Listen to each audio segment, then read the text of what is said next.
Primeira carta de Paulo aos Coríntios, capítulo 1. Eu, Paulo, que fui chamado pela vontade de Deus para ser apóstolo de Cristo Jesus, escrevo, junto com o irmão Sóstenes, esta carta à Igreja de Deus que está na cidade de Corinto. Escrevo a todos os que, pela sua união com Cristo Jesus, foram chamados para pertencerem ao povo de Deus. Esta carta é também para aqueles que em todos os lugares adoram o nosso Senhor Jesus Cristo, Senhor deles e nosso. Que a graça e a paz de Deus, o nosso Pai, e do Senhor Jesus Cristo estejam com vocês. Eu sempre agradeço ao meu Deus por causa da graça que Ele tem dado a vocês por meio de Cristo Jesus. Por estarem unidos com Cristo Jesus, vocês foram enriquecidos em tudo, tanto no dom de anunciar o Evangelho, como no dom da sabedoria espiritual. A mensagem a respeito de Cristo está tão firme em vocês, que vocês não têm deixado de receber nenhum dom espiritual enquanto esperam a vinda do nosso Senhor Jesus Cristo. Cristo vai conservá-los firmes até o fim, para que no dia da volta do nosso Senhor Jesus Cristo, vocês não tenham culpa de nada. Deus é fiel e chamou vocês para que vivam em união com o seu Filho Jesus Cristo, o nosso Senhor. Irmãos, peço, pela autoridade do nosso Senhor Jesus Cristo, que vocês estejam de acordo no que dizem e que não haja divisões entre vocês. Sejam completamente unidos num só pensamento e numa só intenção. Pois, meus irmãos, algumas pessoas da família de Cloé me contaram que existem brigas entre vocês. O que eu quero dizer é isto: cada um de vocês diz uma coisa diferente. Um diz, eu sou de Paulo. Outro, eu sou de Apolo. Outro, eu sou de Pedro. E ainda outro, eu sou de Cristo. Por acaso Cristo foi dividido em várias partes? Será que Paulo morreu crucificado em favor de vocês? Ou será que vocês foram batizados em nome de Paulo? Graças a Deus que eu não batizei nenhum de vocês, a não ser Crispo e Gaio. Assim ninguém pode dizer que vocês foram batizados em meu nome. Ah, sim. Batizei também Estéfanas e a família dele. Mas não lembro de ter batizado mais ninguém. Pois Cristo não me enviou para batizar, mas para anunciar o Evangelho, e anunciá-lo sem usar a linguagem da sabedoria humana, para não tirar o poder da morte de Cristo na cruz. De fato, a mensagem da morte de Cristo na cruz é loucura para os que estão se perdendo. Mas para nós, que estamos sendo salvos, é o poder de Deus. Pois as Escrituras Sagradas dizem: destruirei a sabedoria dos sábios e acabarei com o conhecimento dos instruídos. Então, o que poderão dizer os sábios e os instruídos? O que vão dizer os grandes oradores deste mundo? Deus tem mostrado que a sabedoria deste mundo é loucura. Pois Deus, na sua sabedoria, não deixou que os seres humanos o conhecessem por meio da sabedoria deles. Pelo contrário, resolveu salvar aqueles que creem, e fez isso por meio da mensagem que anunciamos, a qual é chamada de louca. Os judeus pedem milagres como prova, e os não-judeus procuram a sabedoria. Mas nós anunciamos o Cristo crucificado, uma mensagem que para os judeus é ofensa e para os não-judeus é loucura. Mas para aqueles que Deus tem chamado, tanto judeus como não-judeus, Cristo é o poder de Deus e a sabedoria de Deus. Pois aquilo que parece ser a loucura de Deus é mais sábio do que a sabedoria humana. E aquilo que parece ser a fraqueza de Deus é mais forte do que a força humana. Agora, meus irmãos, lembrem do que vocês eram quando Deus os chamou. Do ponto de vista humano, poucos de vocês eram sábios ou poderosos ou de famílias importantes. Para envergonhar os sábios, Deus escolheu aquilo que o mundo acha que é loucura. E para envergonhar os poderosos, Ele escolheu o que o mundo acha fraco. Para destruir o que o mundo pensa que é importante, Deus escolheu aquilo que o mundo despreza, acha humilde e diz que não tem valor. Isso quer dizer que ninguém pode ficar orgulhoso, pois sabe que está sendo visto por Deus. Porém, Deus uniu vocês com Cristo Jesus e fez com que Cristo seja a nossa sabedoria. E é por meio de Cristo que somos aceitos por Deus, nos tornamos o povo de Deus e somos salvos. Portanto, como as Escrituras Sagradas dizem, quem quiser se orgulhar, que se orgulhe daquilo que o Senhor faz.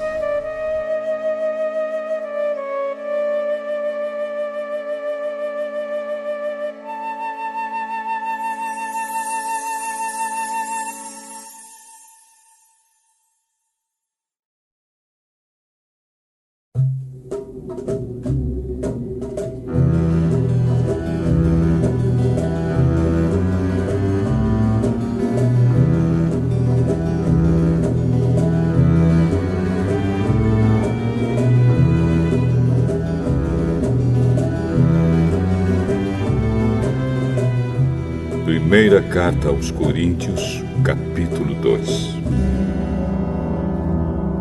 Meus irmãos, quando fui anunciar a vocês a verdade secreta de Deus, não usei muitas palavras nem grande sabedoria, porque quando estive com vocês, resolvi esquecer tudo, a não ser Jesus Cristo e principalmente a sua morte na cruz. Quando visitei vocês, eu estava fraco e tremia de medo.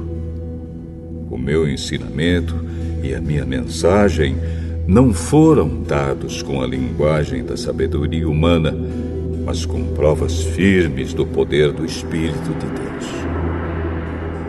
Portanto, a fé que vocês têm não se baseia na sabedoria humana, mas no poder de Deus.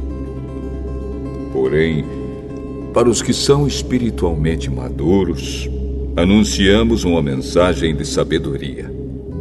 Mas não é de uma sabedoria deste mundo, nem a dos poderes que o governam e que estão perdendo o seu poder. A sabedoria que anunciamos é a sabedoria secreta de Deus, escondida dos seres humanos, a sabedoria que o próprio Deus, antes mesmo da criação do mundo, já havia escolhido para nossa glória. Nenhum dos poderes que agora governam o mundo conheceu essa sabedoria. Pois, se a tivessem conhecido, não teriam crucificado o glorioso Senhor. Porém, como dizem as Escrituras Sagradas, o que ninguém nunca viu nem ouviu, e o que jamais alguém pensou que podia acontecer, Foi isso o que Deus preparou para aqueles que o amam.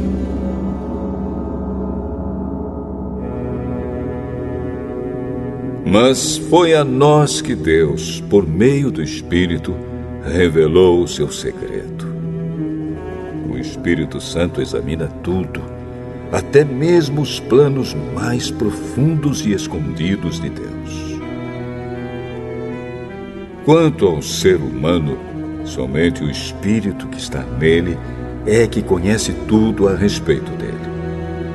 E quanto a Deus, somente o seu próprio Espírito conhece tudo a respeito dele. Não foi o Espírito deste mundo que nós recebemos, mas o Espírito mandado por Deus, para que possamos entender tudo o que Deus nos tem dado. Portanto, quando falamos, nós usamos palavras ensinadas pelo Espírito de Deus e não palavras ensinadas pela sabedoria humana.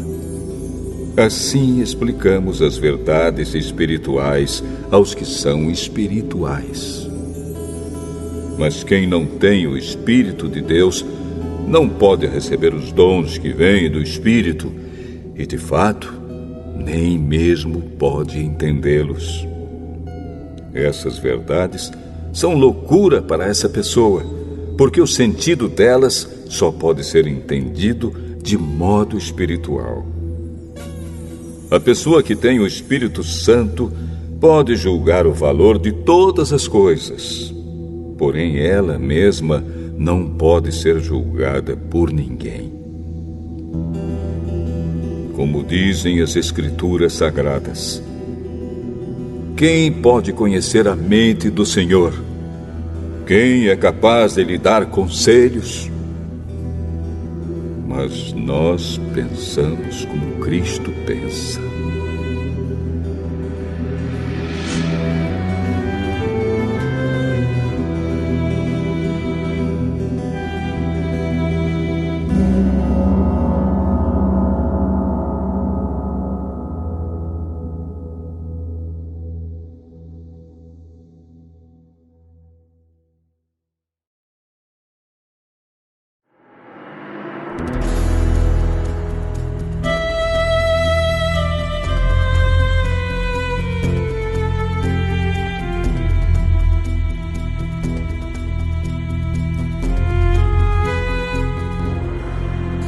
Primeira Carta aos Coríntios, capítulo 3.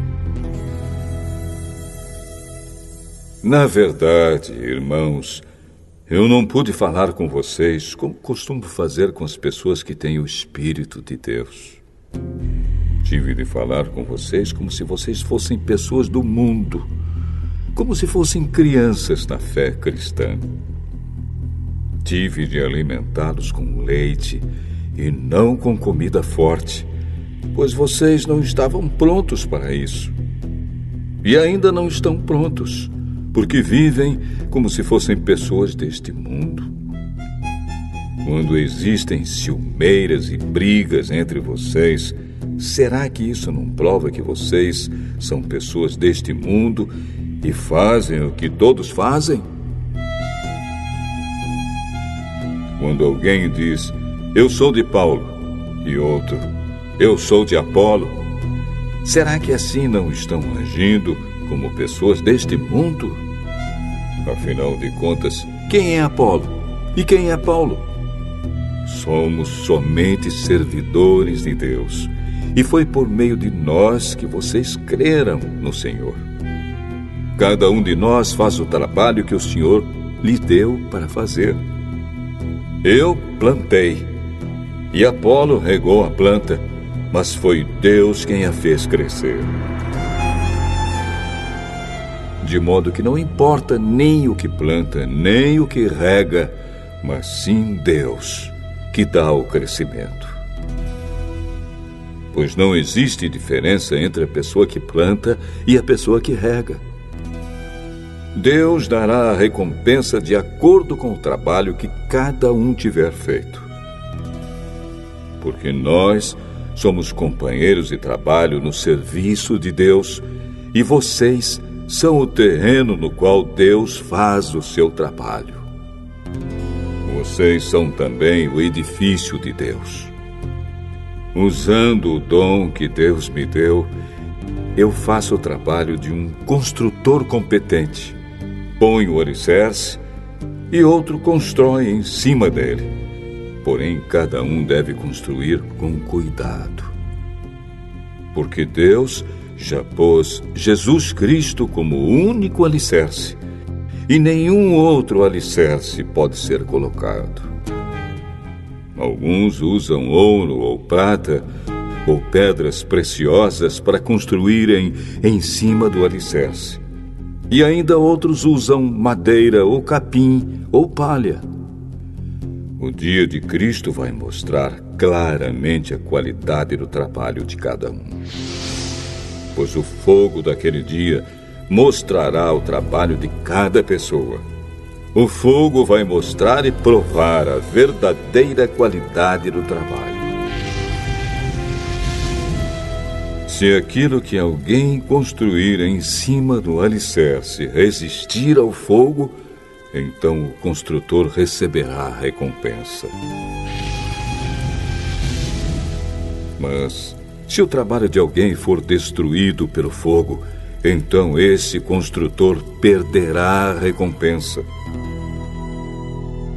Porém, ele mesmo será salvo, como se tivesse passado pelo fogo para se salvar.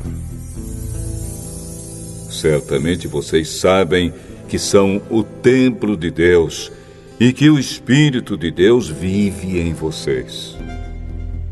Assim, se alguém destruir o templo de Deus, Deus destruirá essa pessoa. Pois o templo de Deus é santo e vocês são o seu templo. Que ninguém engane a si mesmo. Se algum de vocês pensa que é sábio conforme a sabedoria humana, então precisa se tornar louco para ser de fato sábio.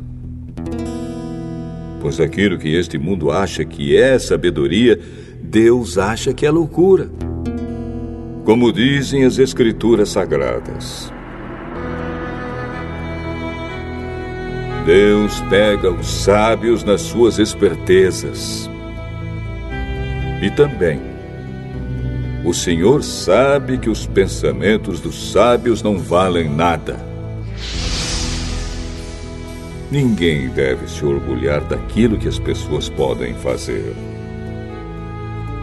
Pois tudo é de vocês, isto é, Paulo, Apolo, Pedro, este mundo, a vida e a morte, o presente e o futuro. Tudo isso pertence a vocês. E vocês pertencem a Cristo. E Cristo pertence a Deus.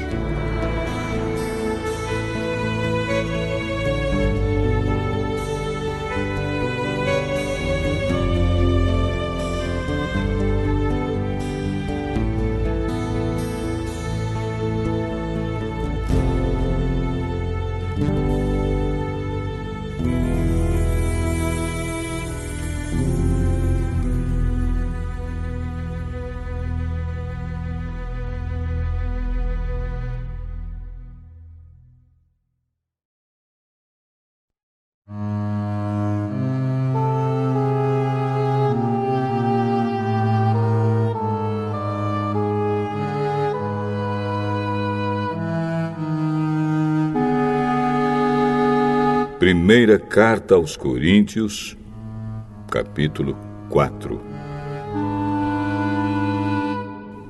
Vocês nos devem tratar como servidores de Cristo, que foram encarregados de administrar a realização dos planos secretos de Deus. O que se exige de quem tem essa responsabilidade é que seja fiel ao seu Senhor. Mas para mim não tem a menor importância ser julgado por vocês ou por um tribunal humano. Eu não julgo nem a mim mesmo. A minha consciência está limpa Mas isso não prova que sou, de fato, inocente. Quem me julga é o Senhor. Portanto, não julguem ninguém antes da hora. Esperem o julgamento final, quando o Senhor vier. Ele trará para a luz os segredos escondidos no escuro e mostrará as intenções que estão no coração das pessoas. Então cada um receberá de Deus os elogios que merece. Meus irmãos, é para instruir vocês que eu tenho aplicado essas lições a mim mesmo e a Apolo. Usei nós dois como um exemplo para que vocês aprendam o que quer dizer o ditado. Obedeça ao que está escrito. Ninguém deve se orgulhar de uma pessoa e desprezar outra. Quem é que fez você superior aos outros? Por acaso não foi Deus quem lhe deu tudo o que você tem? Então, por que é que você fica todo orgulhoso, como se o que você tem não fosse dado por Deus? Pelo que parece, vocês já têm tudo o que precisam. Já são ricos. Vocês já se tornaram reis e nós não. Que bom se vocês fossem reis de verdade, para que nós pudéssemos reinar junto com vocês. Porque me parece que Deus pôs a nós, os apóstolos, no último lugar. Somos como as pessoas condenadas a morrer em público, como espetáculo para o mundo inteiro, tanto para os anjos como para os seres humanos. Por causa de Cristo, nós somos loucos, mas vocês são sábios por estarem unidos com Ele. Nós somos fracos e vocês são fortes. Vocês são respeitados e nós somos desprezados. Até agora temos passado fome e sede. Temos nos vestido com trapos, temos recebido bofetadas e não temos lugar certo para morar. Temos nos cansado de trabalhar para nos sustentar. Quando somos amaldiçoados, nós abençoamos. Quando somos perseguidos, aguentamos com paciência. Quando somos insultados, respondemos com palavras delicadas. Somos considerados como lixo e até agora somos tratados como a imundície deste mundo. Não estou escrevendo essas coisas para envergonhar vocês, mas para ensiná-los como se vocês fossem meus próprios filhos queridos. Mesmo que vocês tivessem milhares de mestres na fé cristã, não poderiam ter mais de um pai. Pois, quando ele vem a vocês no Evangelho, eu me tornei o pai de vocês na vida que vivem em união com Cristo Jesus. Portanto, eu peço que sigam o meu exemplo. Por isso estou enviando para vocês Timóteo, que é meu querido e fiel filho no Senhor. Ele vai ajudá-los a lembrarem dos caminhos que sigo na nova vida que tenho em união com Cristo Jesus. Caminhos esses que ensino em todas as igrejas. Alguns de vocês ficaram orgulhosos, certos de que eu não iria visitá-los. Porém, se o Senhor quiser, eu vou visitá-los logo. Então vou saber o que esses orgulhosos são capazes de fazer e não somente o que eles são capazes de dizer. Pois o reino de Deus não é coisa de palavras, mas de poder. O que é que vocês preferem? Que eu vá até vocês com um chicote ou com o coração cheio de amor e bondade?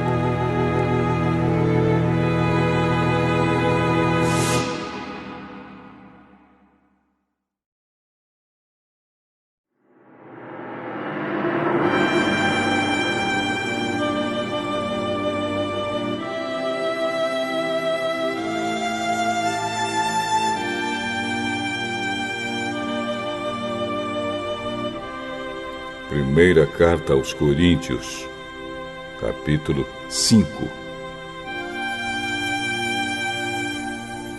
Agora estão dizendo que há entre vocês uma imoralidade sexual tão grande que nem mesmo os pagãos seriam capazes de praticar. Fiquei sabendo que certo homem está tendo relações com a própria madrasta. Como é que vocês podem estar tão orgulhosos? Pelo contrário, vocês deviam ficar muito tristes e expulsar do meio de vocês quem está fazendo uma coisa dessas. Quanto a mim, ainda que não esteja presente aí pessoalmente, estou com vocês em espírito. E agindo como se eu estivesse aí, já julguei, pela autoridade do nosso Senhor Jesus, o homem que está fazendo essa coisa horrível. Quando vocês se reunirem, estarei com vocês em espírito. Então, pelo poder do nosso Senhor Jesus, que estará presente conosco, entreguem esse homem a Satanás, para que o seu corpo seja destruído, mas o seu espírito seja salvo no dia do Senhor. Não está certo que vocês estejam orgulhosos. Vocês conhecem aquele ditado: um pouco de fermento fermenta toda a massa. Joguem fora o velho fermento do pecado para ficarem completamente puros. Aí vocês serão como massa nova e sem fermento, como vocês, de fato, já são. Porque a nossa festa da Páscoa está pronta, agora que Cristo, o nosso Cordeiro da Páscoa, já foi oferecido em sacrifício. Então, vamos comemorar a nossa Páscoa, não com o pão que leva fermento, o fermento velho do pecado e da imoralidade, mas com o pão sem fermento, o pão da pureza e da verdade.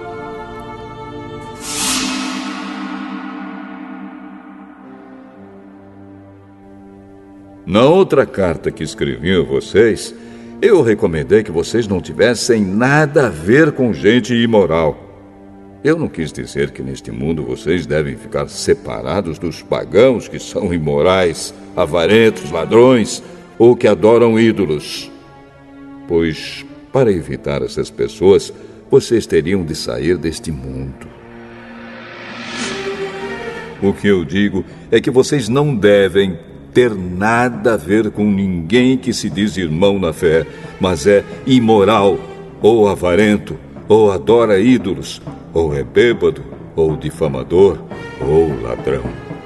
Com gente assim, vocês não devem nem comer uma refeição. Afinal de contas, eu não tenho o direito de julgar os que não são cristãos. Deus os julgará. Mas será que vocês não devem julgar os seus irmãos na fé? Como dizem as Escrituras Sagradas: expulsem do meio de vocês esse homem imoral.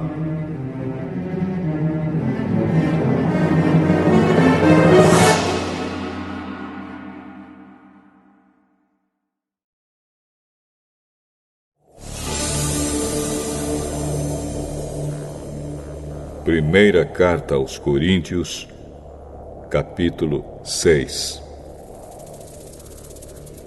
Quando algum de vocês tem uma queixa contra um irmão na fé, como se atreve a pedir justiça a juízes pagãos, em vez de pedir ao povo de Deus que resolva o caso?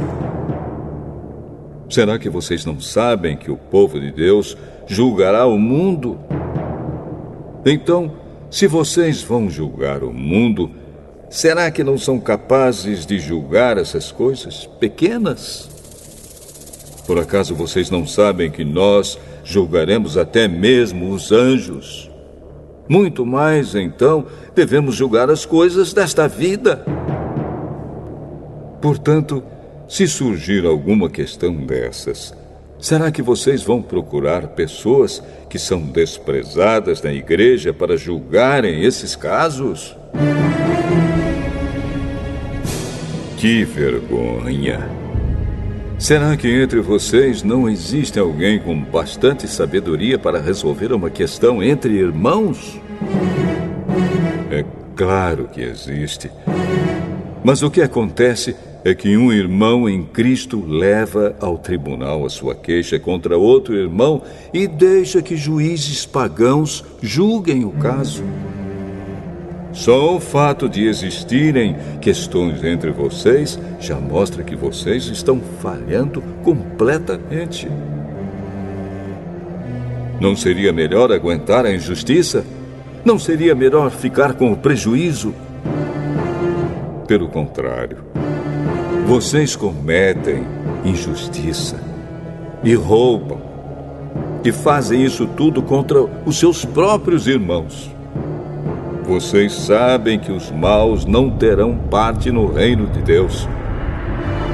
Não se enganem, pois os imorais, os que adoram ídolos, os adúlteros, os homossexuais, os ladrões, os avarentos, os bêbados, os caluniadores e os assaltantes não terão parte no reino de Deus.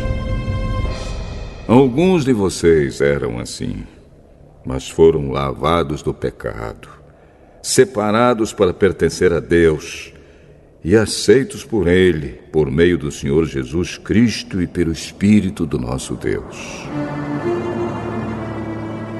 Alguém vai dizer: eu posso fazer tudo o que quero. Pode sim, mas nem tudo é bom para você.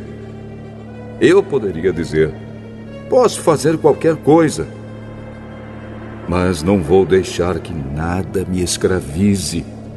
Outro vai dizer: o alimento existe para o estômago e o estômago existe para o alimento.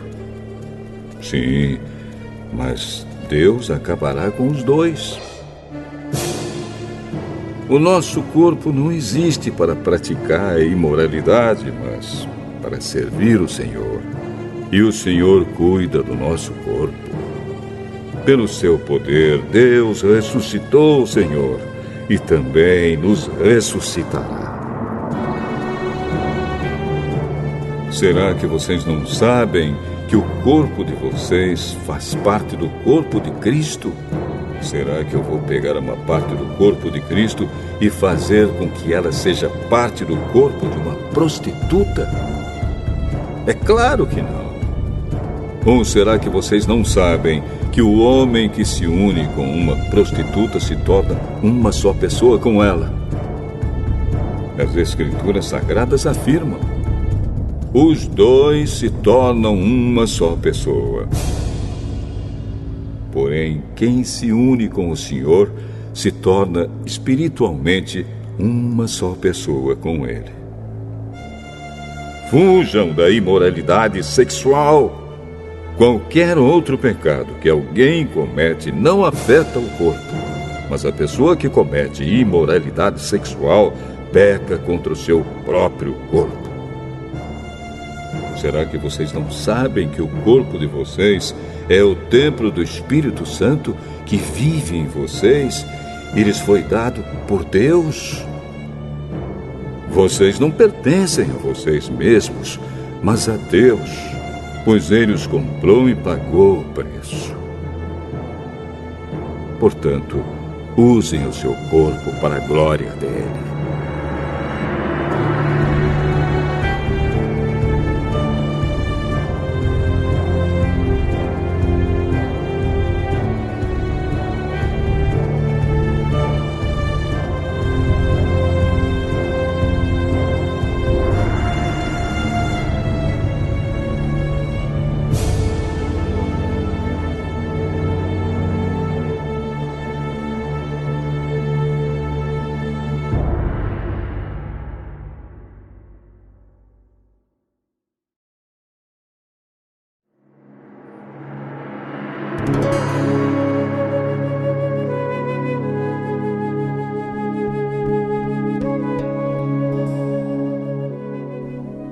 Primeira carta aos Coríntios, capítulo 7. Agora vou tratar dos assuntos a respeito dos quais vocês me escreveram. Vocês dizem que o homem faz bem em não casar. Mas eu digo, já que existe tanta imoralidade sexual, cada homem deve ter a sua própria esposa e cada mulher o seu próprio marido. O homem deve cumprir o seu dever como marido e a mulher também deve cumprir o seu dever como esposa. A esposa não manda no seu próprio corpo. Quem manda é o seu marido. Assim também o marido não manda no seu próprio corpo. Quem manda é a sua esposa.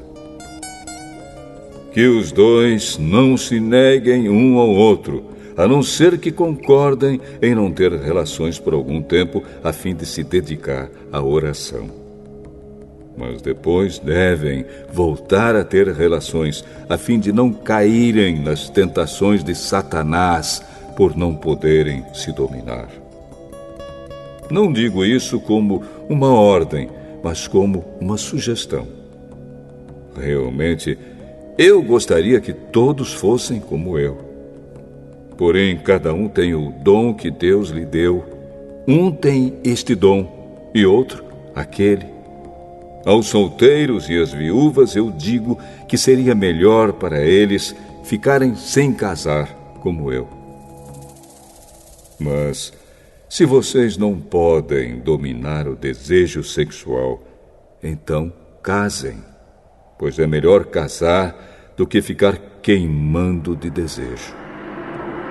Para os que já estão casados, tenho um mandamento que não é meu, mas do Senhor, que a mulher não se separe do seu marido.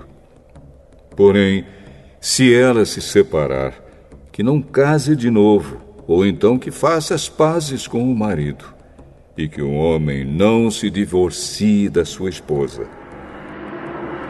Aos outros digo eu mesmo, e não o Senhor. Se um homem cristão é casado com uma mulher que não é cristã, e ela concorda em continuar vivendo com ele, que ele não se divorcie dela. E se uma mulher cristã é casada com um homem que não é cristão e ele concorda em continuar vivendo com ela, que ela não se divorcie dele. Pois Deus aceita o homem que não é cristão por ele estar unido com a sua esposa cristã, e aceita a mulher que não é cristã por ela estar unida com o seu marido cristão. Se não fosse assim, os filhos deles não pertenceriam a Deus. Mas, sendo assim, eles pertencem. Porém, se o marido não cristão ou a esposa não cristã quiser o divórcio, então que se divorcie. Nesses casos, o marido cristão ou a esposa cristã está livre para fazer como quiser, pois Deus chamou vocês para viverem em paz. Esposa cristã, como é que você pode ter certeza de que não vai salvar o seu marido? E você, marido cristão, como é que você pode ter certeza de que não vai salvar a sua esposa? Cada um deve continuar vivendo de acordo com o dom que o Senhor lhe deu e na condição em que se encontrava quando Deus o chamou. É essa a regra que eu ensino em todas as igrejas. Se um homem judeu que é circuncidado aceita o chamado de Deus, ele não deve tirar as marcas da circuncisão. E se um homem não judeu que não é circuncidado aceita o chamado de Deus, ele não deve circuncidar-se. Não faz diferença estar circuncidado ou não. O que importa é obedecer aos mandamentos de Deus. Cada um deve continuar como era quando aceitou o chamado de Deus. Você era escravo quando Deus o chamou? Não se preocupe com isso. Mas, se você pode se tornar livre, então aproveite a oportunidade. pois o escravo que foi chamado pelo Senhor é agora um homem livre que pertence ao Senhor. Assim também, o homem livre que foi chamado por Cristo é escravo de Cristo. Deus comprou vocês por um preço. Portanto, não se tornem escravos de seres humanos. Irmãos, cada um deve continuar na presença de Deus, assim como era quando Deus o chamou. Para os solteiros, eu não tenho nenhum mandamento do Senhor, porém dou a minha opinião como uma pessoa que, pela misericórdia do Senhor, merece confiança. Por causa dos tempos difíceis em que vivemos, eu penso que é melhor para o homem ficar como está. Você tem esposa? Então não procure se separar dela. Você é solteiro? Então não procure esposa. Porém, se você casar, não estará cometendo pecado. E se uma moça solteira casar, também não estará cometendo pecado. Mas eu gostaria de poupar vocês dos problemas de cada dia que terão na vida de casados. Irmãos, o que eu quero dizer é isto. Não nos resta muito tempo. E daqui em diante os casados devem viver como se não tivessem casado. Os que choram, como se não estivessem chorando. Os que estão rindo, como se não estivessem rindo. Os que compram, como se não fosse deles aquilo que compraram. Os que tratam das coisas deste mundo, como se não estivessem ocupados com elas. Pois este mundo, como está agora, não vai durar muito. Eu quero livrá-los de preocupações. Um solteiro se interessa pelas coisas do Senhor porque quer agradá-lo. Mas o homem casado se interessa pelas coisas deste mundo porque quer agradar a sua esposa e por isso é puxado por duas direções diferentes. Quanto às mulheres, tanto as viúvas quanto as solteiras, elas estão interessadas nas coisas do Senhor porque querem se dedicar de corpo e alma a Ele.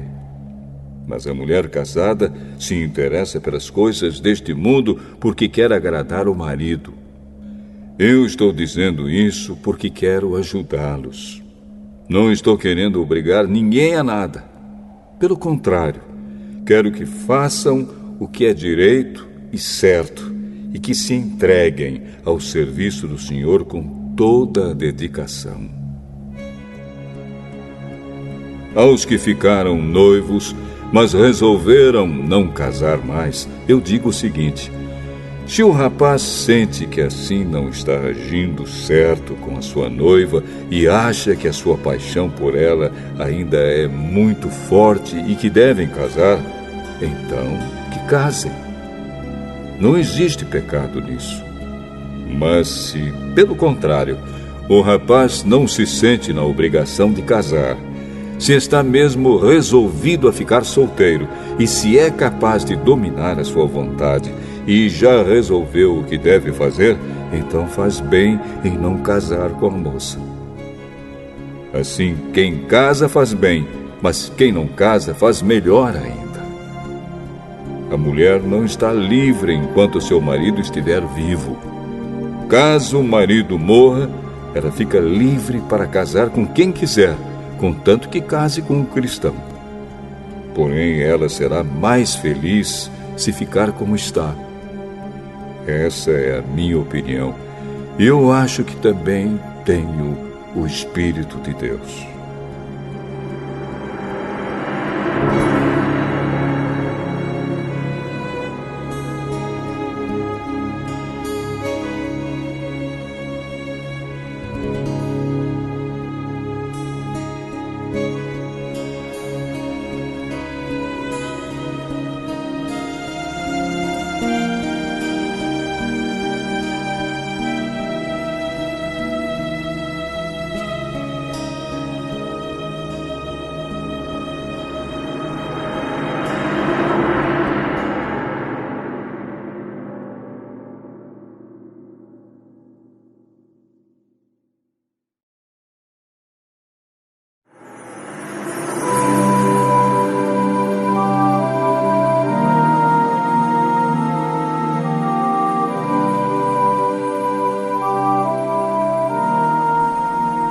Primeira carta aos Coríntios, capítulo 8. Agora vou tratar do problema dos alimentos oferecidos aos ídolos. Na verdade, como se diz, todos nós temos conhecimento. Porém, esse tipo de conhecimento enche a pessoa de orgulho, mas o amor nos faz progredir na fé. A pessoa que pensa que sabe alguma coisa ainda não tem a sabedoria que precisa. Mas quem ama a Deus é conhecido por Ele. Quanto a comer alimentos que tenham sido oferecidos aos ídolos, nós sabemos que um ídolo representa alguma coisa que realmente não existe. E sabemos que existe somente um Deus. Pois existem os que são chamados de deuses, tanto no céu como na terra, como também existem muitos deuses e muitos senhores. Porém, para nós, existe somente um Deus, o Pai e Criador de todas as coisas, para quem nós vivemos. E existe somente um Senhor, que é Jesus Cristo, por meio de quem todas as coisas foram criadas e por meio de quem nós existimos. Mas nem todos conhecem essa verdade. Existem pessoas tão acostumadas com os ídolos que até agora comem desses alimentos pensando que eles pertencem aos ídolos.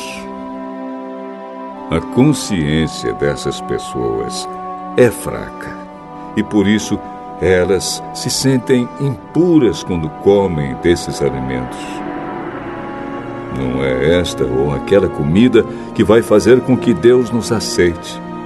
Nós não perderemos nada se não comermos e não ganharemos nada se comermos desse alimento. Mas tenham cuidado para que essa liberdade de vocês não faça com que os fracos na fé caiam em pecado. Porque se uma pessoa que tem a consciência fraca neste assunto vir você, que tem conhecimento, comendo alimentos no templo de um ídolo, será que essa pessoa não vai querer também comer alimentos oferecidos aos ídolos? Assim, este cristão fraco, este seu irmão por quem Cristo morreu, vai se perder por causa do conhecimento que você tem. Desse modo, pecando contra o seu irmão e ferindo a consciência dele, você estará pecando contra Cristo. Portanto, se o alimento faz com que o meu irmão peque, nunca mais vou comer carne a fim de que eu não seja a causa do pecado dele.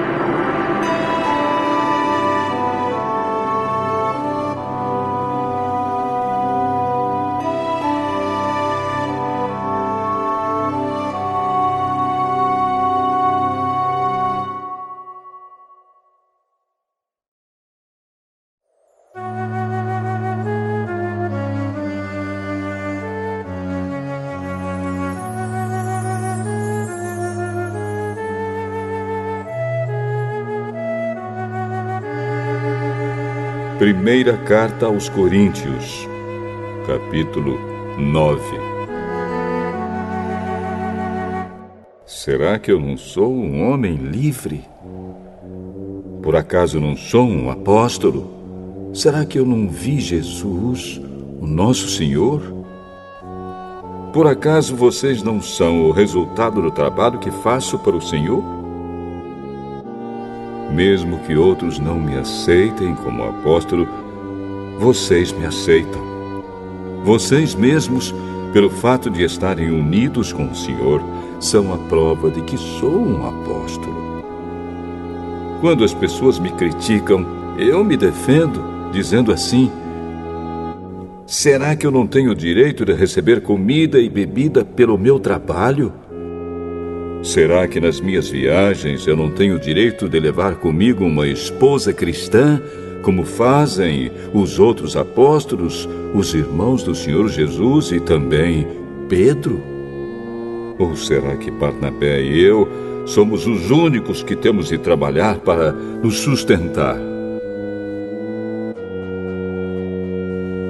Quem já ouviu falar de algum soldado que pagou as suas próprias despesas no exército? Ou qual é o fazendeiro que não come das uvas da sua própria plantação? Ou qual é o pastor que não toma do leite do seu gado? Não pensem que eu me apoio somente nesses exemplos da vida diária, pois a lei diz a mesma coisa. Na lei de Moisés está escrito assim: não amarre a boca do boi quando ele estiver pisando o trigo. Por acaso Deus está interessado nos bois? Ou foi a nosso respeito que ele disse isso? É claro que isso está escrito em nosso favor. Tanto a pessoa que planta como a que colhe fazem o seu trabalho na esperança de receber a sua parte da colheita. Se temos semeado entre vocês a semente espiritual, será demais se recebermos de vocês alguma recompensa material?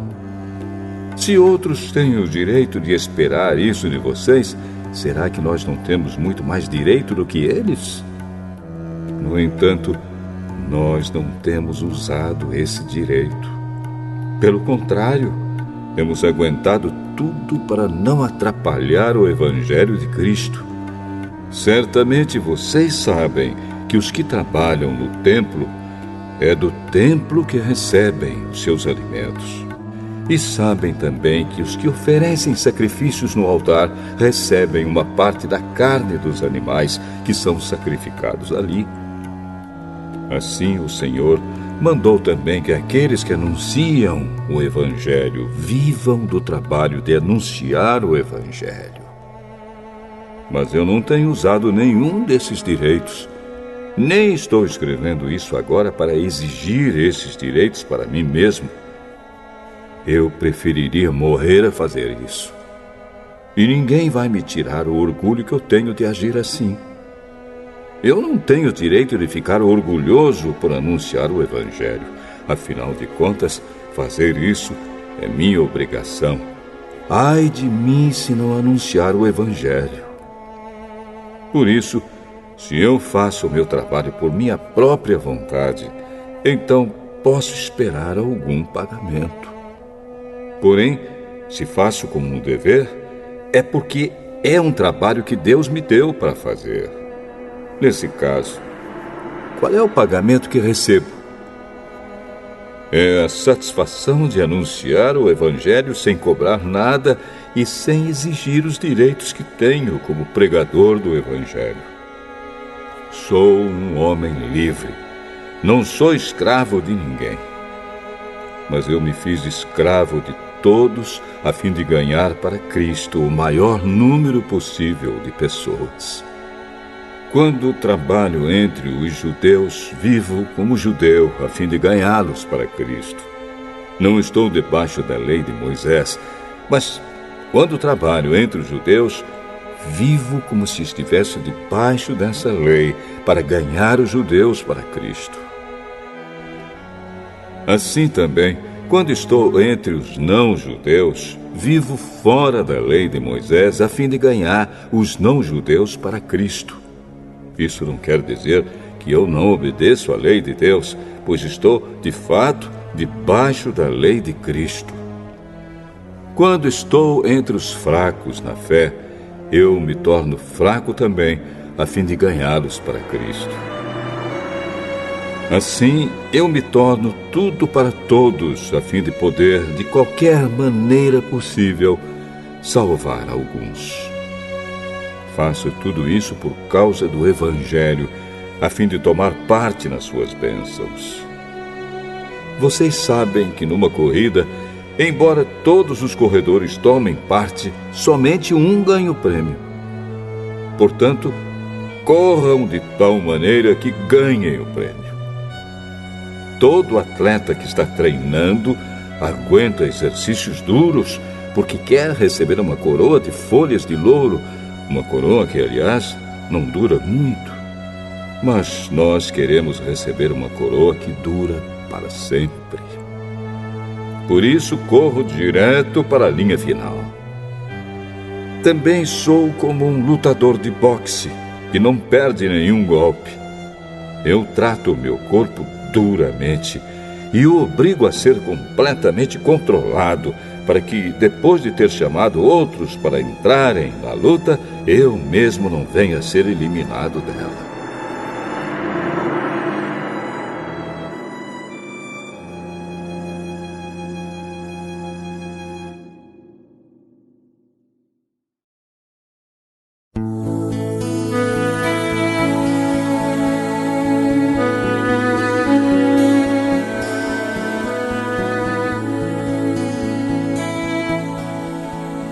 Primeira carta aos Coríntios, capítulo 10.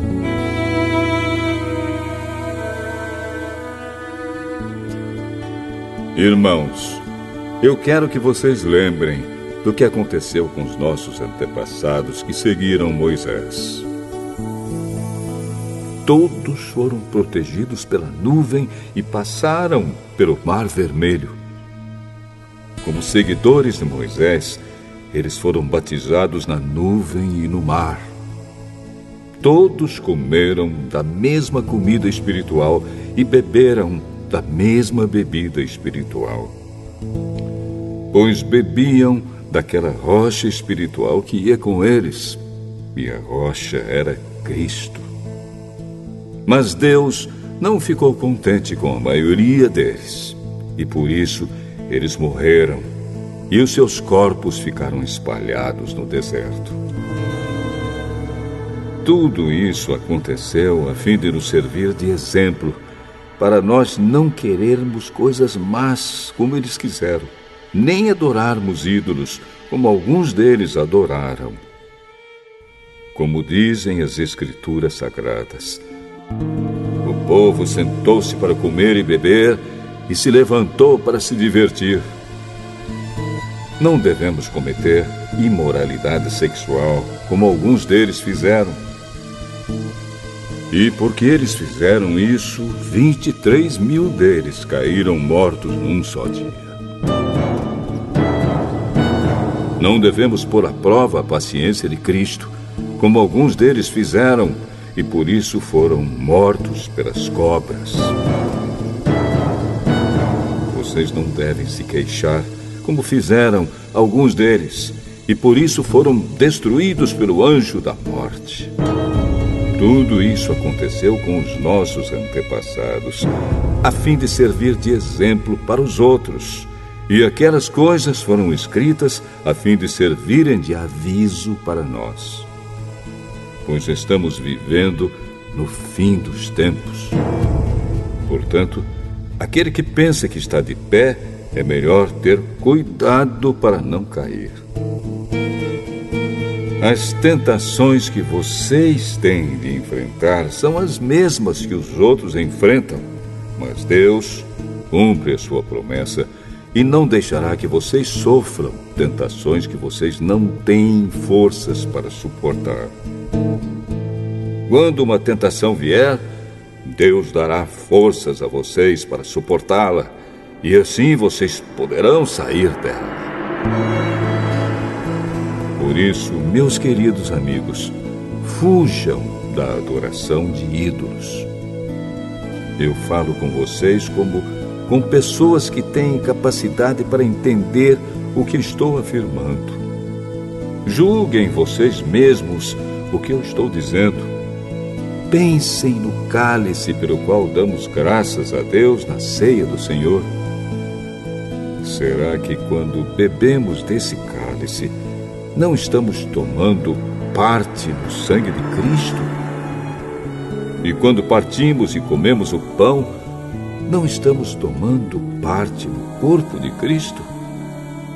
Mesmo sendo muitos, todos comemos do mesmo pão, que é um só, e por isso somos um só corpo. Pensem no povo de Israel. Aqueles que comem as coisas oferecidas em sacrifícios tomam parte juntos no sacrifício que é oferecido a Deus no altar. O que é que eu quero dizer com isso? Que o ídolo ou o alimento que é oferecido a ele tem algum valor? É claro que não. O que estou dizendo é que aquilo que é sacrificado nos altares pagãos é oferecido aos demônios e não a Deus. E eu não quero que vocês tomem parte nas coisas dos demônios. Vocês não podem beber do cálice do Senhor e também do cálice dos demônios. Vocês não podem comer na mesa do Senhor e também na mesa dos demônios. Ou será que queremos provocar o Senhor, fazendo com que ele fique com ciúmes?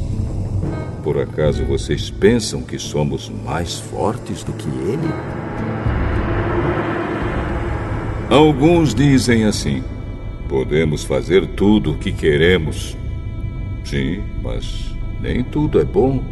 Podemos fazer tudo o que queremos, mas nem tudo é útil.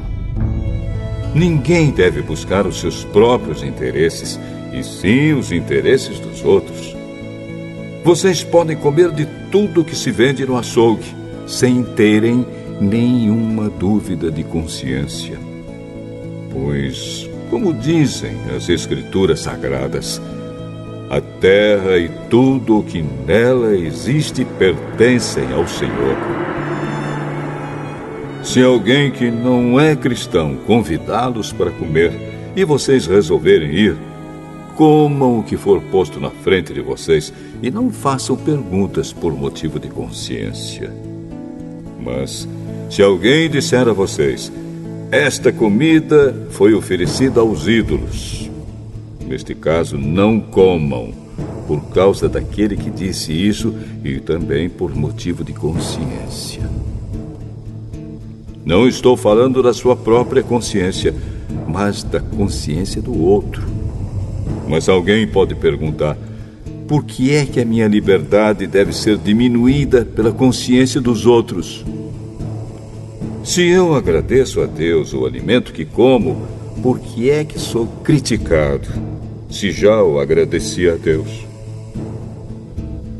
Portanto, quando vocês comem ou bebem ou fazem qualquer outra coisa, façam tudo para a glória de Deus. Vivam de tal maneira que não prejudiquem os judeus, nem os não-judeus, nem a Igreja de Deus. Façam como eu. Procuro agradar a todos em tudo o que faço, não pensando no meu próprio bem, mas no bem de todos, a fim de que eles possam ser salvos.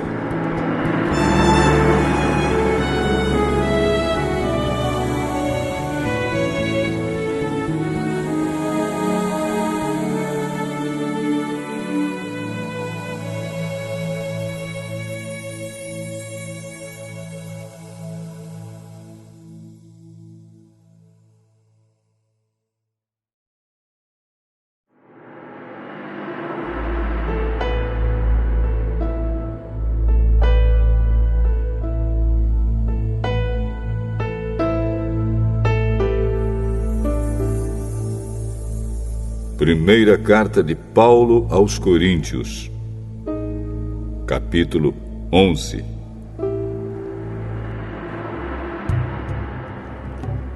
Sigam o meu exemplo como eu sigo o exemplo de Cristo. Eu os elogio porque vocês sempre lembram de mim e seguem as instruções que eu passei para vocês. Mas quero que entendam que Cristo tem autoridade sobre todo marido, que o marido tem autoridade sobre a esposa e que Deus tem autoridade sobre Cristo. Se um homem cobre a cabeça quando ora ou anuncia a mensagem de Deus nas reuniões de adoração, ele está ofendendo a honra de Cristo. E se uma mulher não cobre a cabeça quando ora ou anuncia a mensagem de Deus nas reuniões de adoração, ela está ofendendo a honra do seu marido. Nesse caso, não há nenhuma diferença entre ela e a mulher que tem a cabeça rapada. Se a mulher não cobre a cabeça, então é melhor que ela corte o cabelo de uma vez. Já que é vergonhoso para a mulher rapar a cabeça ou cortar o cabelo, então ela deve cobrir a cabeça. O homem não precisa cobrir a cabeça, pois ele reflete a imagem e a glória de Deus. Mas a mulher reflete a glória do homem, pois o homem não foi feito da mulher, mas a mulher foi feita do homem. O homem não foi criado por causa da mulher, mas sim a mulher por causa do homem. Portanto, por causa dos anjos, a mulher deve pôr um véu na cabeça para mostrar que está debaixo da autoridade do marido. No entanto, por estarmos unidos com o Senhor, nem a mulher é independente do homem, nem o homem é independente da mulher. Porque assim como a mulher foi feita do homem, assim também o homem nasce da mulher. E tudo vem de Deus. Julguem vocês mesmos. Será que é certo que, num culto de adoração, a mulher ore a Deus sem estar com a cabeça coberta? Pois a própria natureza ensina que o cabelo comprido é uma desonra para o homem. Mas para a mulher, o cabelo comprido é motivo de orgulho. O cabelo foi dado a ela para lhe servir de véu. Mas se alguém quer discutir sobre esse assunto, o que eu posso dizer é que nem nós, nem as igrejas de Deus temos outro costume nas reuniões de adoração. Nas instruções que agora vou dar a vocês, eu não posso elogiá-los, pois as suas reuniões de adoração fazem mais mal do que bem.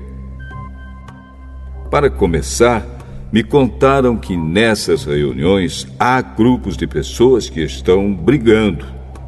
E eu creio que, em parte, isso é verdade. Não há dúvida de que é preciso haver divisões entre vocês para que fique claro quem são os que estão certos. Quando vocês se reúnem, não é a ceia do Senhor que vocês comem, pois na hora de comer, cada um trata de tomar a sua própria refeição. E assim, enquanto uns ficam com fome, outros chegam até a ficar bêbados. Por acaso vocês não têm as suas próprias casas onde podem comer e beber? Ou será que preferem desprezar a igreja de Deus e envergonhar os que são pobres? O que é que vocês esperam que eu lhes diga? Querem que os elogie? É claro que não vou elogiá-los. Porque eu recebi do Senhor este ensinamento que passei para vocês. Que o Senhor Jesus, na noite em que foi traído, pegou o pão e deu graças a Deus. Depois partiu o pão e disse: Isto é o meu corpo, que é entregue em favor de vocês. Façam isto em memória de mim. Assim também, depois do jantar, ele pegou o cálice e disse: Este cálice é a nova aliança feita por Deus com seu povo. Aliança que é garantida pelo meu sangue. Cada vez que vocês beberem deste cálice, façam isso em memória de mim. De maneira que cada vez que vocês comem deste pão e bebem deste cálice, estão anunciando a morte do Senhor até que Ele venha. Por isso, aquele que comer do pão do Senhor ou beber do seu cálice de modo que ofenda a honra do Senhor, estará pecando contra o corpo e o sangue do Senhor. Portanto, que cada um examine a sua consciência e então coma do pão e beba do cálice. Pois A pessoa que comer do pão ou beber do cálice sem reconhecer que se trata do corpo do Senhor, estará sendo julgada ao comer e beber para o seu próprio castigo. É por isso que muitos de vocês estão doentes e fracos, e alguns já morreram. Se examinássemos primeiro a nossa consciência, nós não seríamos julgados pelo Senhor. Mas somos julgados e castigados pelo Senhor para não sermos condenados junto com o mundo. Portanto, meus irmãos, quando vocês se reunirem para a ceia do Senhor, esperem uns pelos outros. E se alguém estiver com fome, que coma em casa, para que Deus não castigue vocês por causa dessas reuniões. Os outros assuntos eu resolverei quando chegar aí.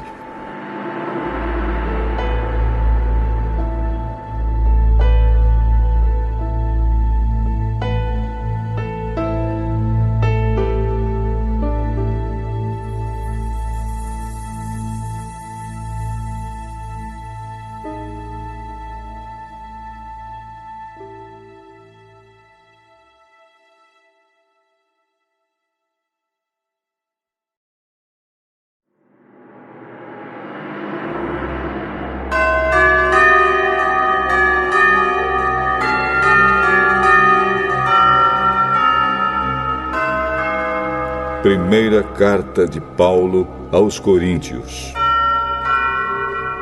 capítulo 12. Meus irmãos, quero que vocês saibam a verdade a respeito dos dons que o Espírito Santo dá. Vocês sabem que, quando ainda eram pagãos, vocês eram desviados de várias maneiras para a adoração dos ídolos, os quais não têm vida. Por isso precisam compreender que ninguém que diz que Jesus seja maldito pode estar falando pelo poder do Espírito de Deus. E que ninguém pode dizer Jesus é Senhor, a não ser que seja guiado pelo Espírito Santo. Existem tipos diferentes de dons espirituais, mas é um só e o mesmo Espírito quem dá esses dons. Existem maneiras diferentes de servir, mas o Senhor que servimos é o mesmo. Há diferentes habilidades para realizar o trabalho, mas é o mesmo Deus quem dá a cada um a habilidade para fazê-lo. Para o bem de todos, Deus dá a cada um alguma prova da presença do Espírito Santo. Para uma pessoa, o Espírito dá a mensagem de sabedoria, e para outra, o mesmo Espírito dá a mensagem de conhecimento. Para uma pessoa, o mesmo Espírito dá a fé, e para outra, dá o poder de curar. Uma pessoa recebe do Espírito poder para fazer milagres, e outra recebe o dom de anunciar a mensagem de Deus. Ainda outra pessoa recebe a capacidade para saber a diferença entre os dons que vêm do Espírito e os que não vêm dele. Para uma pessoa, o Espírito dá a capacidade de falar em línguas estranhas, e para outra, ele dá a capacidade de interpretar o que essas línguas querem dizer. Porém, é um só e o mesmo Espírito quem faz tudo isso. Ele dá um tom diferente para cada pessoa, conforme ele quer. Cristo é como um corpo, o qual tem muitas partes. E todas as partes, mesmo sendo muitas, formam um só corpo. Assim também, todos nós, judeus e não judeus, escravos e livres, fomos batizados pelo mesmo Espírito para formar um só corpo. E a todos nós foi dado de beber do mesmo Espírito. Pois o corpo não é feito de uma só parte, mas de muitas. Se o pé disser, já que não sou mão, não sou do corpo, nem por isso deixa de ser do corpo. Se o ouvido disser, já que não sou olho, não sou do corpo, nem por isso deixe de ser do corpo. Se o corpo todo fosse olho, como poderíamos ouvir? E se o corpo todo fosse ouvido, como poderíamos cheirar? Assim Deus colocou cada parte diferente do corpo conforme Ele quis. Se o corpo todo fosse uma parte só, não existiria corpo. De fato, existem muitas partes, mas um só corpo. Portanto, o olho não pode dizer para a mão: eu não preciso de você. E a cabeça não pode dizer para os pés: não preciso de vocês. O fato é que as partes do corpo que parecem ser as mais fracas são as mais necessárias. E aquelas que achamos menos honrosas são as que tratamos com mais honra. E as partes que parecem ser feias recebem um cuidado especial que as outras mais bonitas não precisam. Foi assim que Deus fez o corpo, dando mais honra às partes menos honrosas. Desse modo, não existe divisão no corpo, mas todas as suas partes têm o mesmo interesse umas pelas outras. Se uma parte do corpo sofre, todas as outras sofrem com ela. Se uma é elogiada, todas as outras se alegram com ela. Pois bem, vocês são o corpo de Cristo, e cada um é uma parte desse corpo. Na igreja, Deus pôs tudo no lugar certo. Em primeiro lugar, os apóstolos. Em segundo, os profetas. E em terceiro, os mestres. Em seguida, pôs os que fazem milagres. Depois, os que têm o dom de curar, ou de ajudar, ou de liderar, ou de falar em línguas estranhas. Nem todos são apóstolos, ou profetas, ou mestres. Nem todos têm o dom de fazer milagres, nem de curar doenças, nem de falar em línguas estranhas, nem de explicar o que essas línguas querem dizer. Por isso, se esforcem para ter os melhores dons. Porém, eu vou mostrar a vocês o caminho que é o melhor de todos.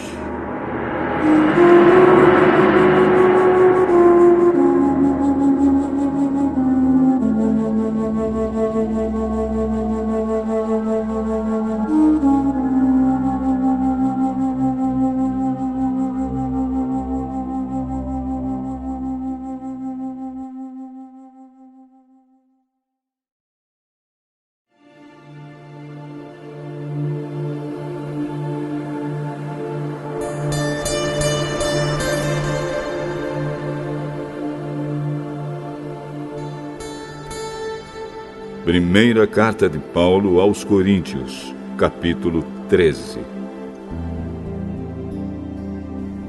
Eu poderia falar todas as línguas que são faladas na terra e até no céu, mas se não tivesse amor, as minhas palavras seriam como o som de um gongo ou como o barulho de um sino. Poderia ter o dom de anunciar mensagens de Deus, ter todo o conhecimento, entender todos os segredos e ter tanta fé que até poderia tirar as montanhas do seu lugar. Mas, se não tivesse amor, eu não seria nada. Poderia dar tudo o que tenho e até mesmo entregar o meu corpo para ser queimado. Mas se eu não tivesse amor, isso não me adiantaria nada. Quem ama é paciente e bondoso. Quem ama não é ciumento, nem orgulhoso, nem vaidoso.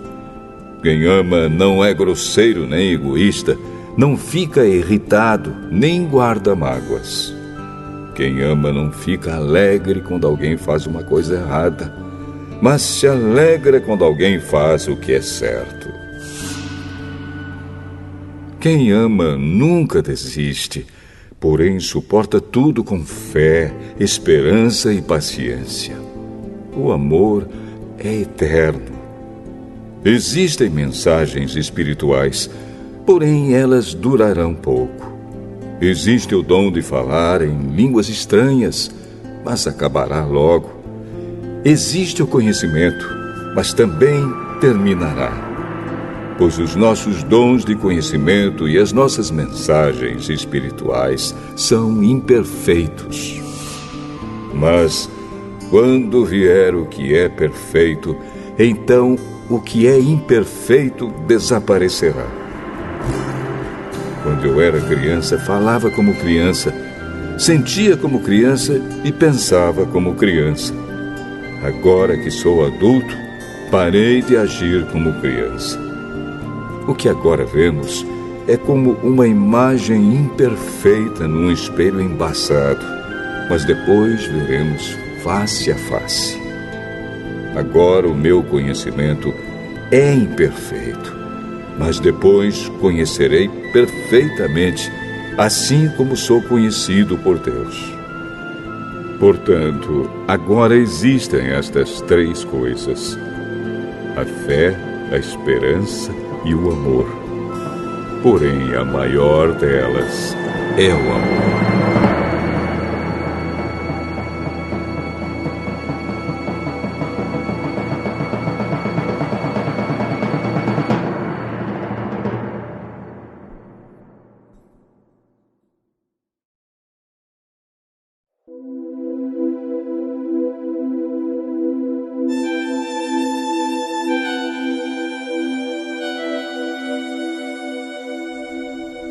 Primeira carta de Paulo aos Coríntios, capítulo 14.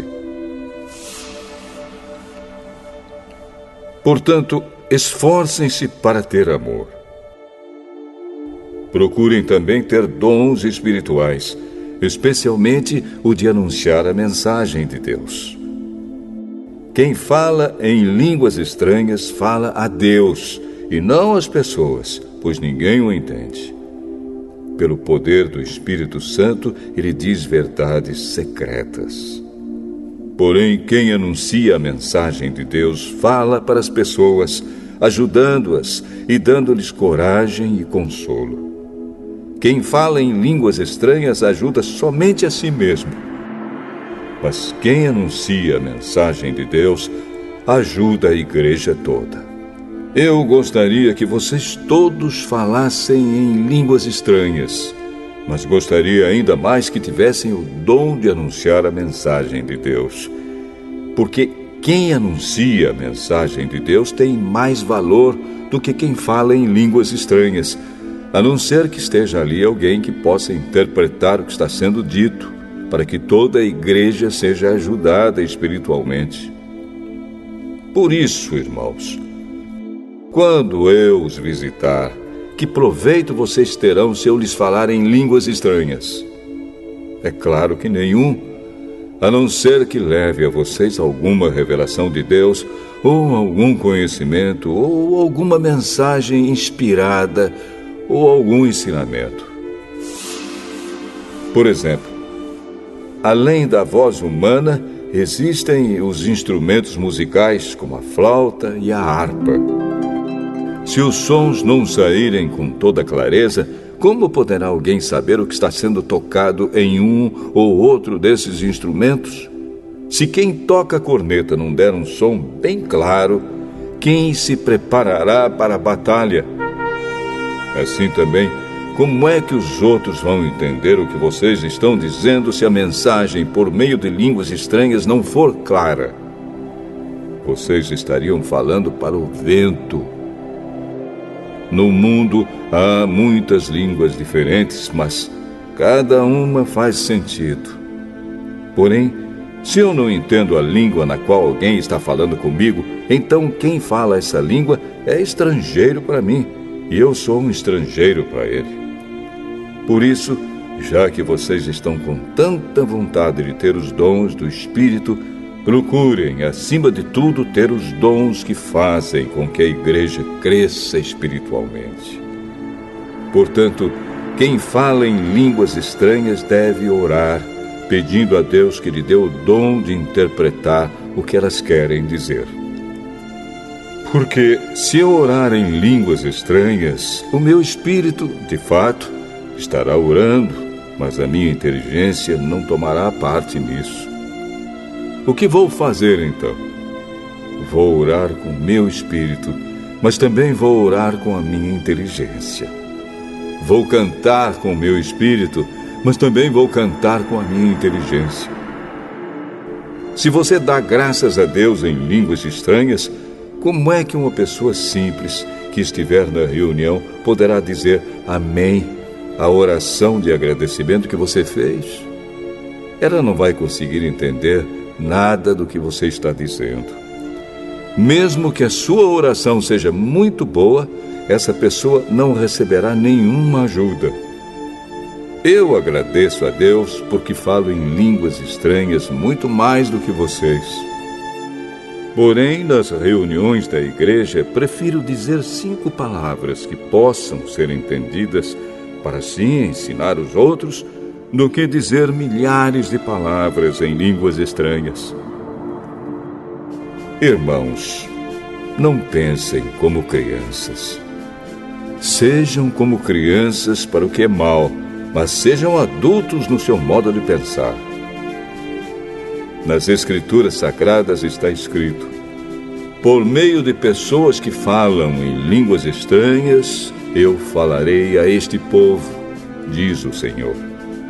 Falarei por meio de lábios estrangeiros, mas assim mesmo meu povo não me dará atenção.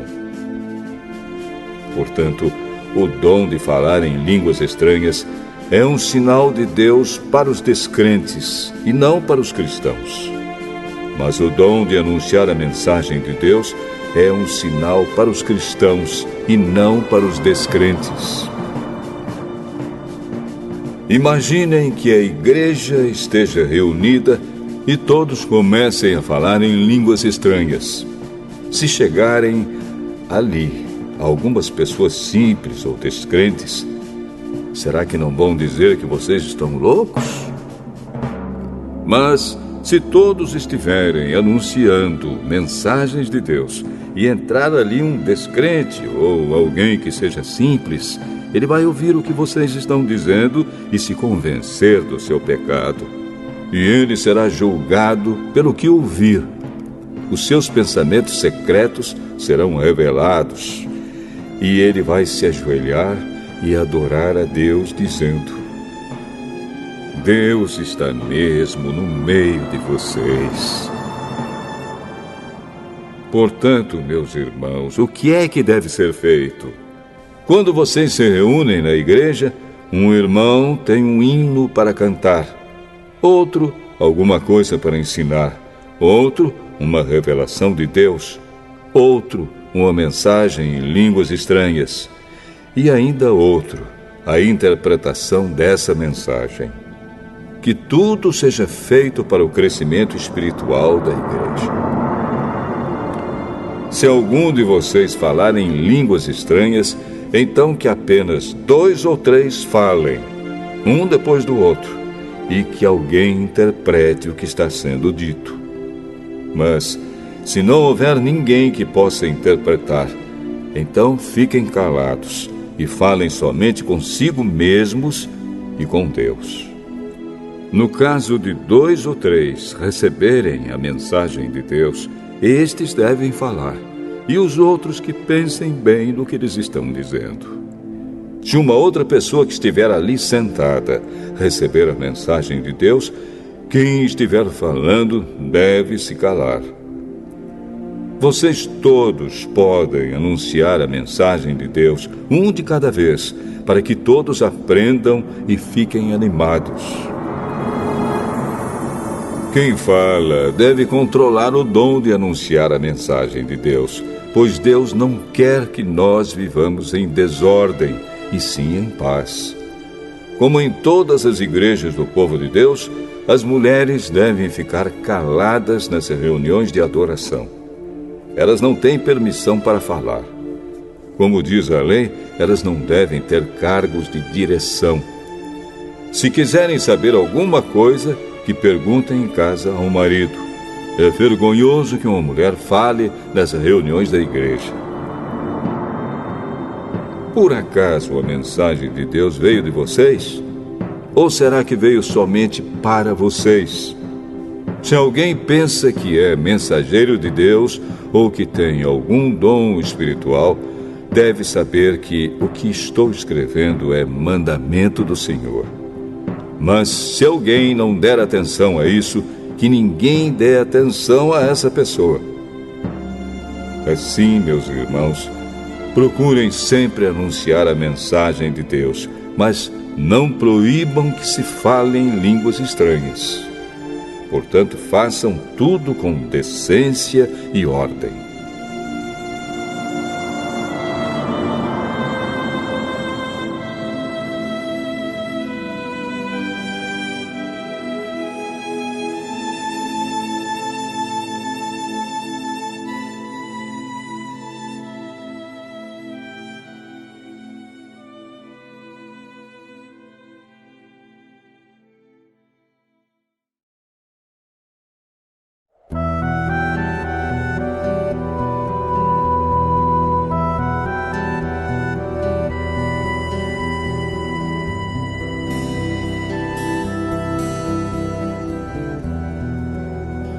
Primeira carta de Paulo aos Coríntios, capítulo 15.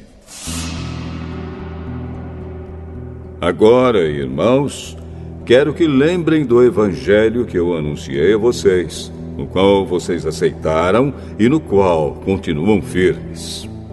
A mensagem que anunciei a vocês é o evangelho, por meio do qual vocês são salvos, se continuarem firmes nele. A não ser que não tenha adiantado nada vocês crerem nele. Eu passei para vocês o ensinamento que recebi e que é da mais alta importância. Cristo morreu pelos nossos pecados, como está escrito nas Escrituras Sagradas. Ele foi sepultado e no terceiro dia foi ressuscitado, como está escrito nas Escrituras, e apareceu a Pedro e depois aos 12 apóstolos. Depois apareceu de uma só vez a mais de 500 seguidores, dos quais a maior parte ainda vive, mas alguns já morreram. Em seguida apareceu a Tiago, e mais tarde a todos os apóstolos. Por último, depois de todos, ele apareceu também a mim, como para alguém nascido fora de tempo. De fato, eu sou o menos importante dos apóstolos e até nem mereço ser chamado de apóstolo, pois persegui a igreja de Deus. Mas, pela graça de Deus, sou o que sou. E a graça que Ele me deu não ficou sem resultados. Pelo contrário, eu tenho trabalhado muito mais do que todos os outros apóstolos. No entanto, não sou eu quem tem feito isso, e sim a graça de Deus que está comigo. Assim, não importa se a mensagem foi entregue por mim ou se foi entregue por eles. O importante é que foi isso que todos nós anunciamos, e foi nisso que vocês creram. Se a nossa mensagem é que Cristo foi ressuscitado, como é que alguns de vocês dizem que os mortos não vão ressuscitar? Se não existe a ressurreição de mortos, então quer dizer que Cristo não foi ressuscitado. E se Cristo não foi ressuscitado, nós não temos nada para anunciar, e vocês não têm nada para crer. E mais ainda, nesse caso estaríamos mentindo contra Deus, porque afirmamos que Ele ressuscitou Cristo. Mas, se é verdade que os mortos não são ressuscitados, então Deus não ressuscitou Cristo. Porque, se os mortos não são ressuscitados, Cristo também não foi ressuscitado. E se Cristo não foi ressuscitado, a fé que vocês têm é uma ilusão e vocês continuam perdidos nos seus pecados. Se Cristo não ressuscitou, os que morreram crendo nele estão perdidos. Se a nossa esperança em Cristo só vale para esta vida, nós somos as pessoas mais infelizes deste mundo. Mas a verdade é que Cristo foi ressuscitado. E isso é a garantia de que os que estão mortos também serão ressuscitados. Porque assim como por meio de um homem veio a morte, assim também por meio de um homem veio a ressurreição.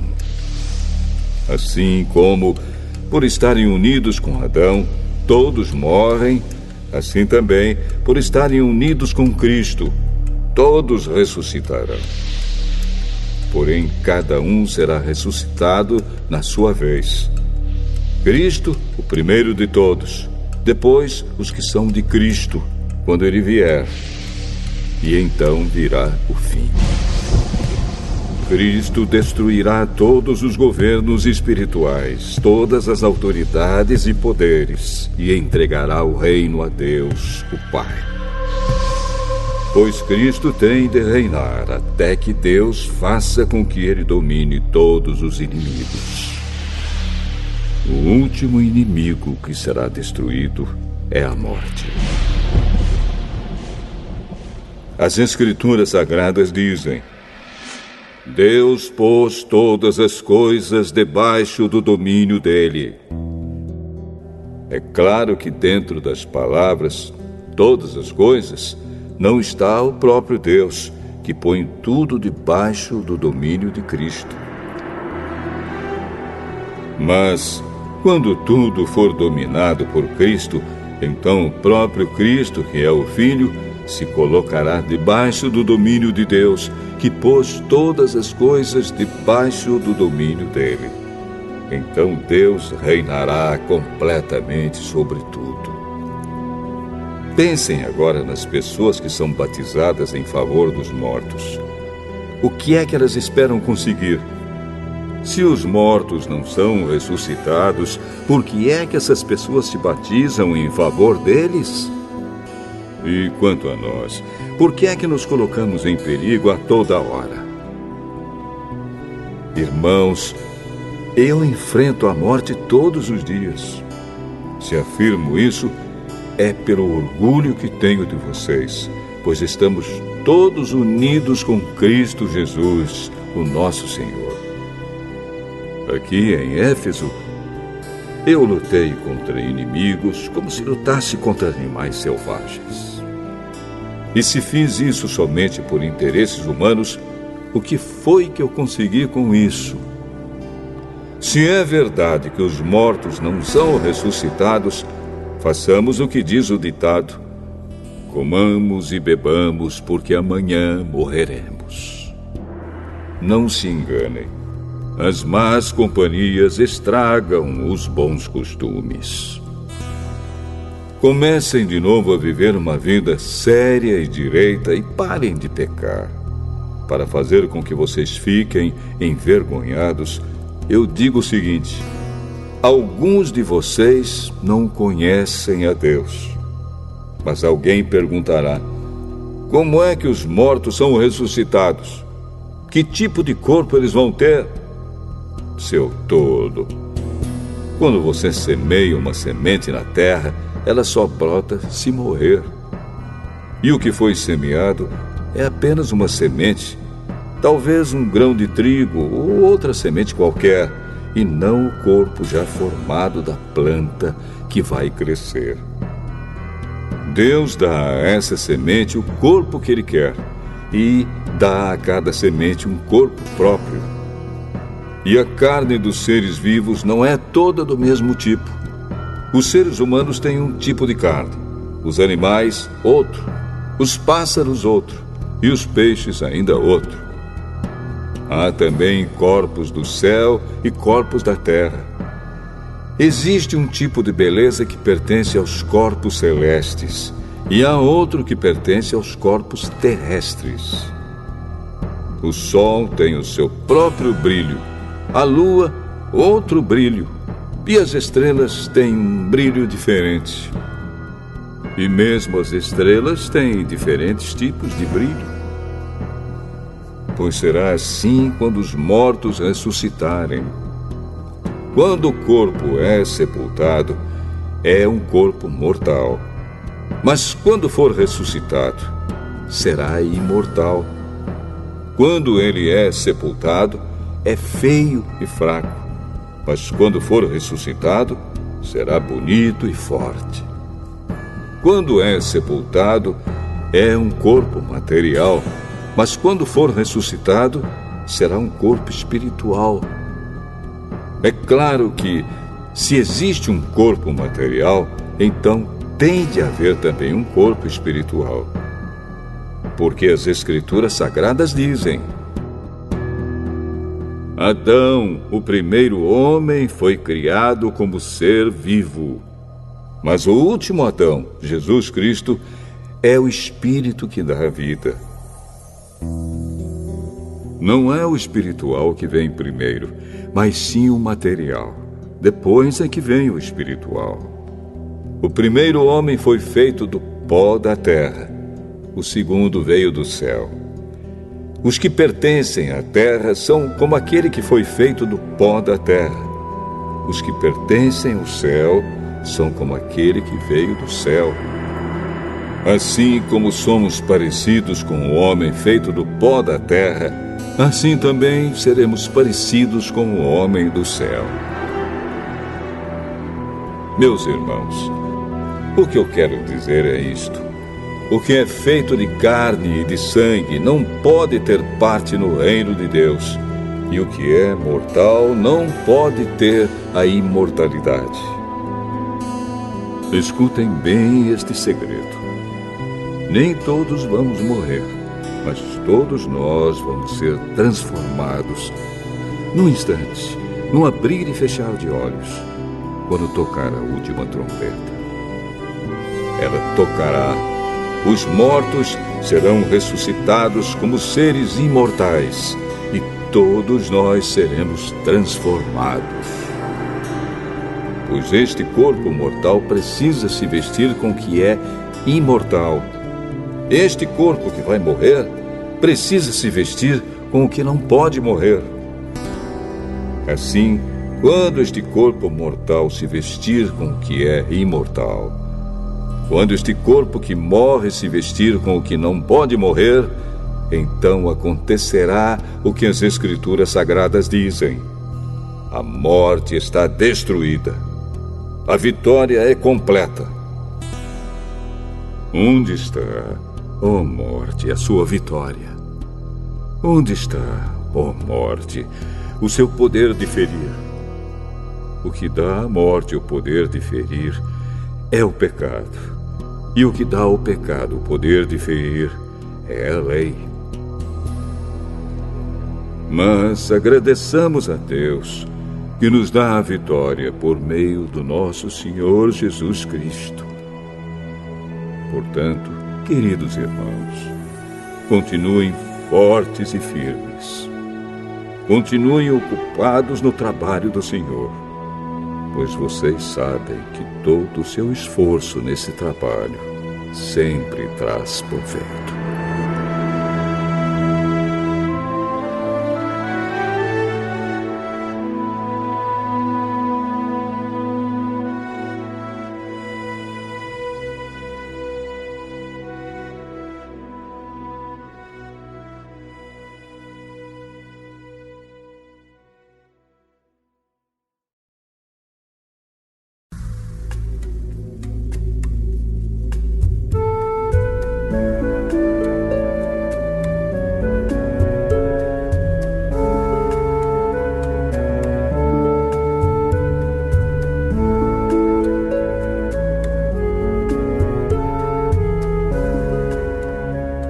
Primeira carta de Paulo aos Coríntios, capítulo 16.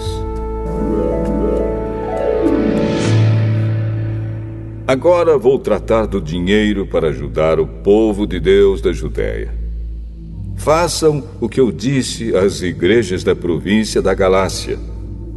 Todos os domingos, cada um de vocês separe e guarde algum dinheiro, de acordo com o que cada um ganhou, Assim não haverá necessidade de recolher ofertas quando eu chegar.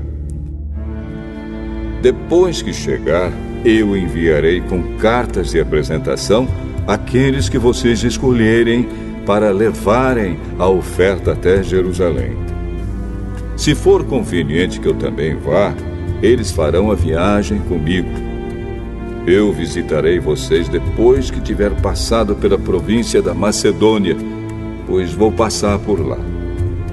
Pode ser que eu fique algum tempo com vocês, talvez todo o inverno, e assim vocês poderão me ajudar a continuar a minha viagem para onde quer que eu for. Pois eu não quero ver vocês apenas de passagem. Se o Senhor permitir, espero ficar bastante tempo com vocês. Resolvi ficar aqui em Éfeso até o dia de Pentecostes, pois encontrei aqui ótimas oportunidades para um grande e proveitoso trabalho, embora muita gente esteja contra mim. Se Timóteo chegar aí, façam tudo para que ele se sinta bem entre vocês, pois assim como eu, ele também está trabalhando para o Senhor. Não deixem que ninguém o despreze. Pelo contrário, vocês devem ajudá-lo a continuar a sua viagem em paz, a fim de que ele volte para cá, pois estou esperando que ele volte junto com os outros irmãos. Quanto ao irmão Apolo, tenho recomendado muitas vezes que vá visitar vocês com os outros irmãos, mas ele acha que não deve ir agora. Ele irá na primeira oportunidade. Estejam alertas, fiquem firmes na fé, sejam corajosos, sejam fortes. Que tudo o que vocês fizerem seja feito com amor.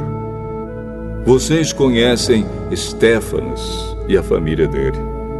Vocês sabem que eles foram os primeiros cristãos convertidos na província da Acaia e que eles têm se dedicado ao serviço do povo de Deus.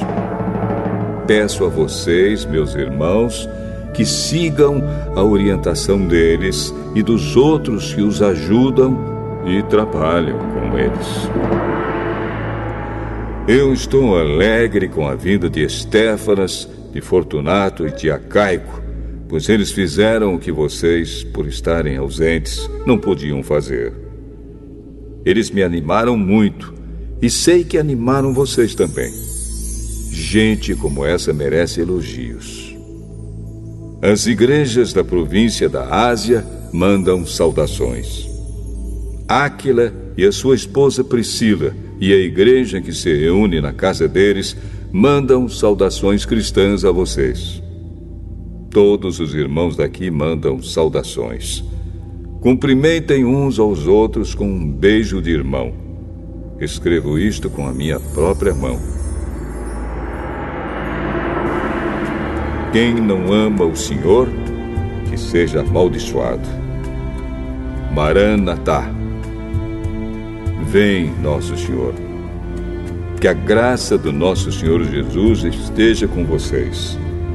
E que o meu amor esteja com todos vocês, pois estamos unidos com Cristo Jesus.